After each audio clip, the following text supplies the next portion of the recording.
and good evening. I'm Melisa Idris. Welcome to The Future is Female. This is the show where we find the extraordinary in every woman.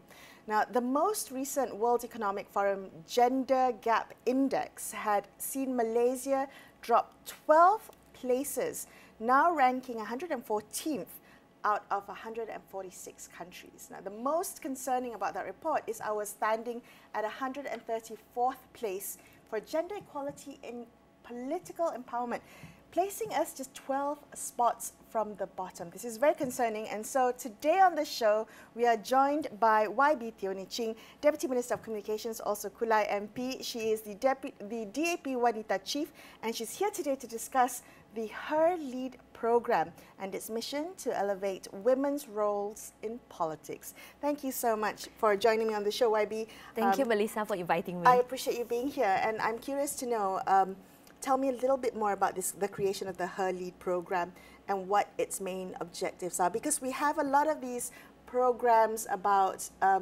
enhancing or empowering women to be more active in political life, but what makes HerLead different?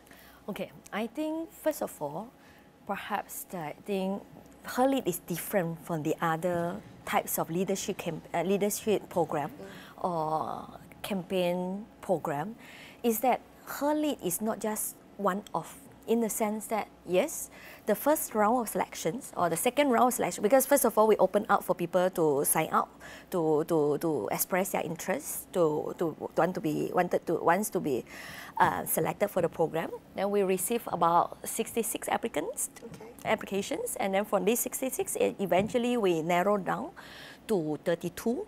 And then from these 32, we select 8 to 12 people, we shortlist 8 to 12 people, and we want to offer them a one-year mentorship program. In that sense, because the normal campaign school or normal leadership program is rather short-term. It maybe is 2 days, 3 nights, or 3 days, 2 nights, or even maybe slightly longer, maybe a week, or maybe some program maybe last for a month. But we want to do something different. We want to continue to handhold the shortlisted candidates, and we want to provide them with one-year program with mentorship. So that's how we actually will be able to continue to monitor their growth, and we can continue to groom them, and then we make sure that they are being noticed by the party leader as well. Okay. Because fundamentally, eventually, you need to be seen by the top leaders. That's right. So that you can be shortlisted as a candidate or any other position or opportunity available. So what will they be doing in this one-year program? What are some of the activities or things that you will be doing to help build their capacity in political life? Okay.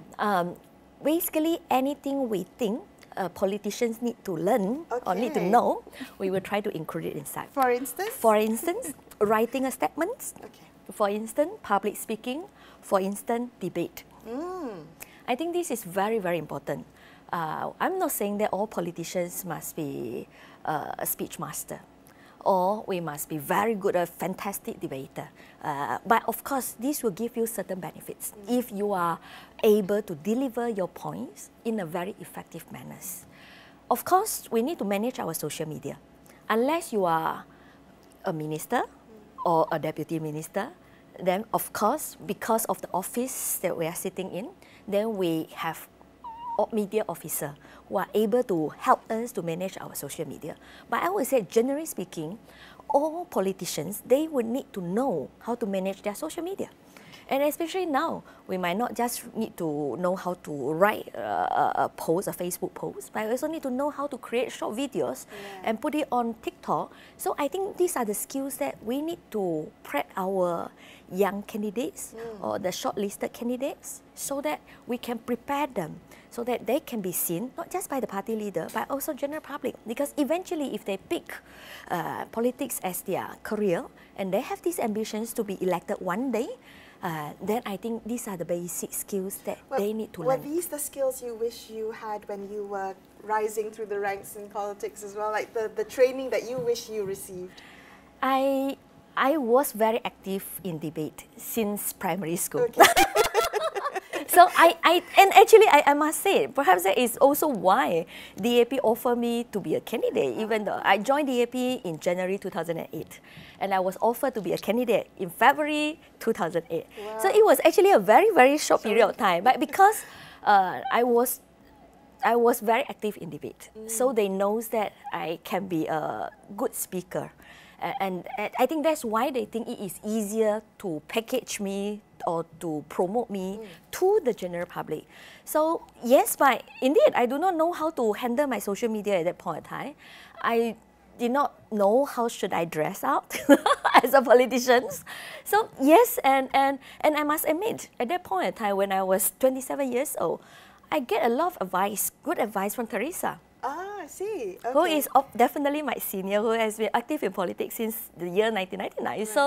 So I think this is the time, because now we have more female elected rep in DAP, which is something we are very proud of. So I think we all can share our experience. So part of the HerLead program has the mentorship aspect. Yes. How does that work? Okay, we are very proud now because we have so many female leaders. Hannah is the minister. Myself and Hui Ying, we are now the deputy minister.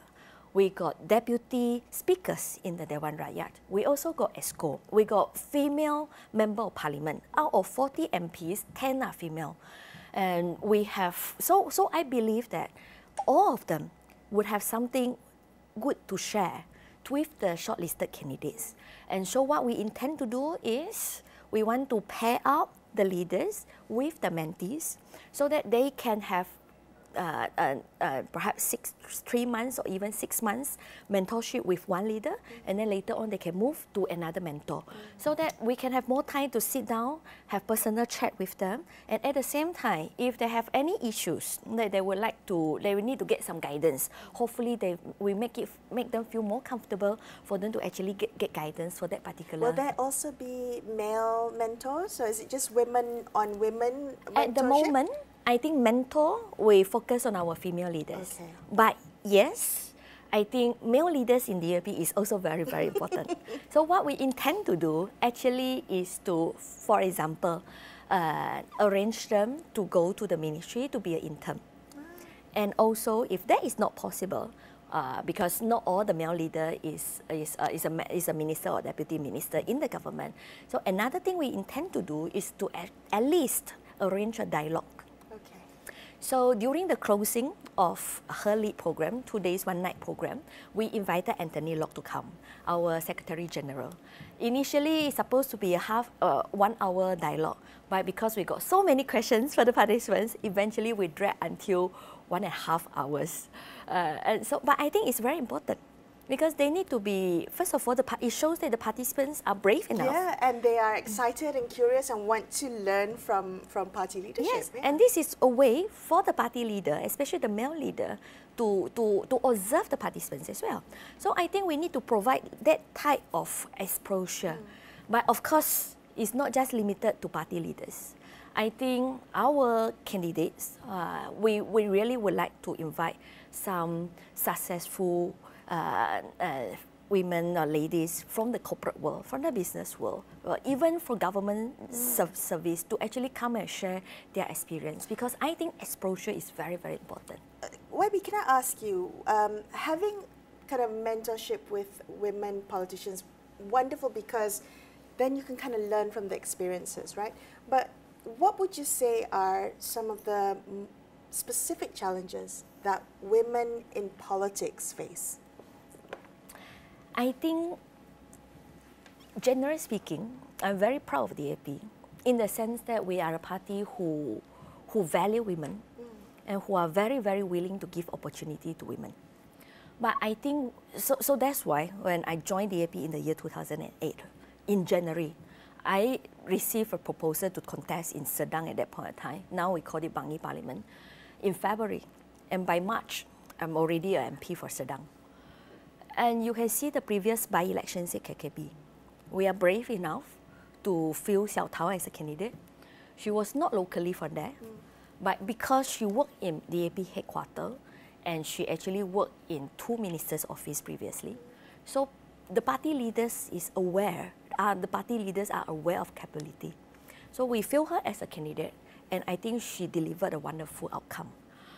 I think our leaders are brave enough to provide opportunity to the young ladies in the party.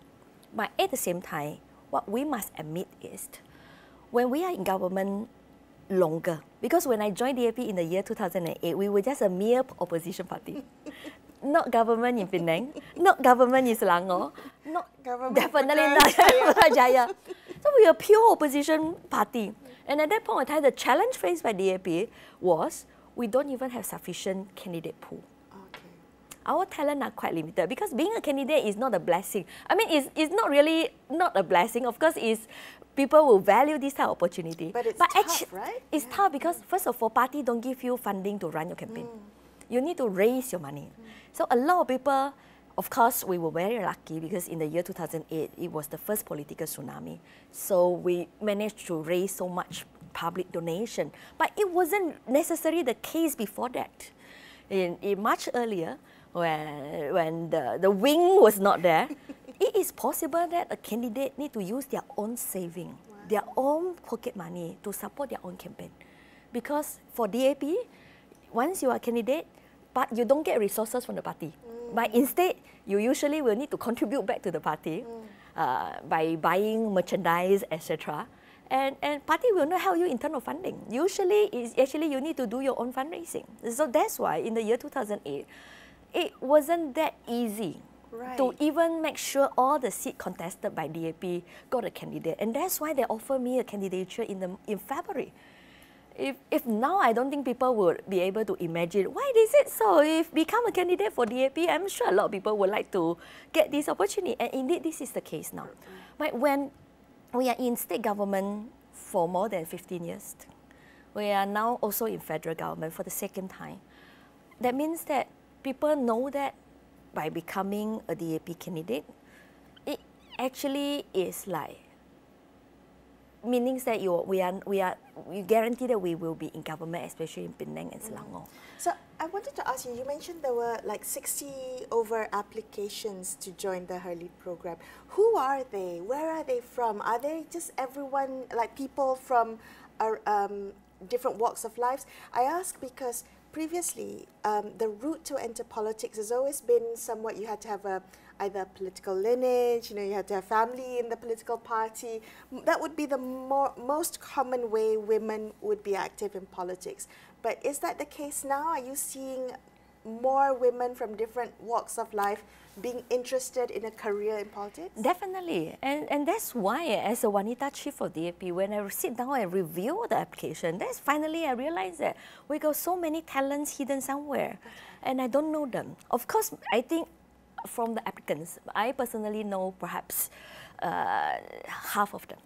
But there are many, many names that actually is the first time I see their resume. And it's first time for me to actually, oh, okay, so we have this member in Perak, we have this member in Penang, we have this member here and there. And they are from different types of background. For example, investor, pharmacists, healthcare industry, or even property agent. So to me, that is actually an opportunity also for me to actually know the backgrounds of our female members. So I think I'm very proud of that because it shows that DAP is indeed a party for all. So when you think about what the political party can do to help facilitate more women to rise up the ranks, so you're building capacity, but what other ways is DAP looking at to change the ecosystem of politics so that it becomes more conducive? Because you can't just have like one party that's working to broaden their talent pool. But I think the entire ecosystem makes it very difficult for any woman in politics today. I think it's a very hostile environment, right? You can speak from experience. I'm only guessing that it is a hostile environment. But from the outside, it looks hostile. When you talk to your young leader, your future leaders, how do you talk to them navigating this really difficult, tough environment? I think first of all, we in DAP, we inspired to be the most women-friendly party. Do you have a quota in the party? Yes, at the Central Executive Committee, we have a 30% quota. So we want DAP to be seen as the party who are very, very serious about women empowerment. And therefore, we would like to be the first choice for any young ladies or any age, actually, any age. If they are interested in politics, I hope DAP can be their first choice. That is what we are ambition to be. And yes, I must admit that while I'm very proud of what DAP has achieved, it doesn't necessarily mean that it is always the case for other political parties. If I may use PAS as an example, no offense, not because they are the opposition, but they are the largest political party in parliament. They have more MPs than DAP. If I'm not wrong, I think they got 43. But their women reps in parliament is only 5. So to me, we all need to work harder. All women's wing across the political party, we need to work harder. And I hope DAP can be the first party who achieve 30% quota. And I would love other political party, especially the women's wing, to use DAP as an example and to pressure their party to also be more serious in women empowerment. Because I think we are aware of this party 30% quota concept for many years already. I think this is not started by me, definitely not. I also learned from my senior, and we knew that this is from the international convention. But 30% of what, YB? 30% of elected reps, 30% of fielded candidates, 30%, like when we in last GE, the last elections, we didn't meet our 30% quota women candidates fielded. So let's talk about the candidates being fielded. Often, who gets to choose who gets fielded in which seat is left up to party leadership? Top leader. And usually it's a man. Yes, exactly. So how do we think about that? The decision to field candidates is male-dominated. And it's often not 30%. So we don't even meet that quota. No, we don't. So that's why I think, first of all, for the AP approach, our approach, of course, will be, first of all, we want to ensure that at all levels, parliament and state, let's try to meet this 30% quota for candidates. For candidates, I think that is important, okay? Of course, we want to avoid a situation whereby you only put women at difficult seats. Yes. At the moment, I think DAP, we have an advantage whereby I think majority of our seats, the seats that we contested, we won, okay? So we are very happy and very proud that we do not see that in DAP that women are being put at difficult seats only. Help me understand the rationale of putting women in seats that are considered less winnable. I think sometimes the accusation is this, or the theory is this, to fulfill this 30% quota, they purposely put women at a more difficult seat. So this will become like, hey, you see, I actually comply with this 30% quota for candidature. Okay. But however, eventually, because their focus is still to take care of the male leader, so eventually those who will win the seat is still the male leader. So this is why you also ask 30% in terms of candidature, or in terms of elected rep, or in terms of who office bearers, for example, sitting in the cabinet. I think this is step by step. Okay. To me, of course, I hope eventually we can achieve 30% at all levels, meaning candidates not less than 30%, MPs or elected reps, whether it's MP or is at the State Assembly, not less than 30% are from are women. And also, even eventually, our line out, whether in the state government or at the federal government, also at least 30%. I think this is step by step. But it is very, very crucial to ensure that the party leaders, yes, they understand why this is important and why it is our responsibility to fulfill this. Right. Sometimes coalition politics makes it harder, right? So let's talk about parties who may prioritize gender equality, gender representation, but when you're negotiating with your political partners, not everyone shares the same priorities. I do not think coalition politics make it harder. Oh, it doesn't? Okay. Because to me, this is the decision of the party leader. Okay. Meaning, if this is DAP seats, and DAP decides the candidates, when we field the candidates, we don't usually go and consult other parties. Okay. So it's a political party decision. Yes, but of course, I cannot influence other political parties to also try to meet this 30% quota. This is not something we can go and interfere. So while I can say that, I think Anthony said it during the closing of HerLead program that it is indeed our ambition. We would like to achieve this 30% quota by next GE, especially at the parliament level. But of course, this would be what we are committed to do. But how can we influence other political parties? Of course, that will be tough. Yes. Because usually there is party internal decision and we don't usually interfere. But I will not say that because of the coalition politics and therefore it become harder. Because eventually it's the top party leaders, your own choice. You decide who to fill at which parliamentary seat. And that is not the decision that usually other political party will come and interfere. Okay, I do also want to talk, since we talked about, you know, increasing the talent pool for women in politics, we talked about wanting to increase the number of women candidates. Let's talk about the number of women in holding political office. And I think it's also important to see women in cabinet, right? Yes. Whether you are one of the few women in cabinet. So how I'm deputy minister. Strictly speaking, I'm not even in cabinet. cabinet, but still holding Yes, office yes, in yes. you know, the highest In the position in government, government. So let's talk about how we can increase gender representation at the highest level of government. I have to ask you, is the public a lot harder on women ministers compared to male ministers?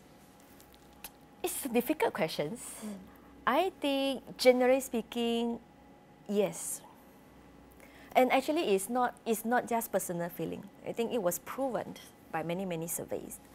I remember there was a survey. The survey was conducted in this way. So it's basically a piece of article. Article A, you use a male as the main character. So after sharing the article, we were asked the respondent, what do you think about this male character? The word used to describe the male character will be very positive. For example, very decisive, show leadership, very disciplined, etc. So it's very positive description over a male character. But same article, but you just change the name from perhaps Ali to Fatima, or Abeng to Nie Ching, or Sammy to Nalina, and you ask the respondent, what do you think about this female character? And the words they choose is, unfortunately, not so favorable. For example, words will be used would be like, very inhuman, not so considerate, a tough boss, very bossy. So I think this is from the culture. Yeah. This is the culture. This is because of many factors behind. So it actually, usually what we expect from the female is that we need to be lembut. We cannot be too aggressive. Especially for ministers who are holding portfolios that are not considered traditionally women portfolios, right? So not the Women's Ministry, Welfare Ministry. Some portfolios are gendered in some way, shape or form. So is it, if you're holding a portfolio that's, you know, more gender neutral, is the public, or the civil servants, or are the decisions and the pressure harder on those ministers? For example, let's ask ourselves this question. Can Malaysia society accept a female to be the Home Minister? Who has PDRM, immigration, police, PDR police force, or a defense minister? Can the general society, can our society accept that? I think Rafida Aziz, until today, we still remember her as one of the top female politicians because she was the MITI minister. But that was many years ago. Yes.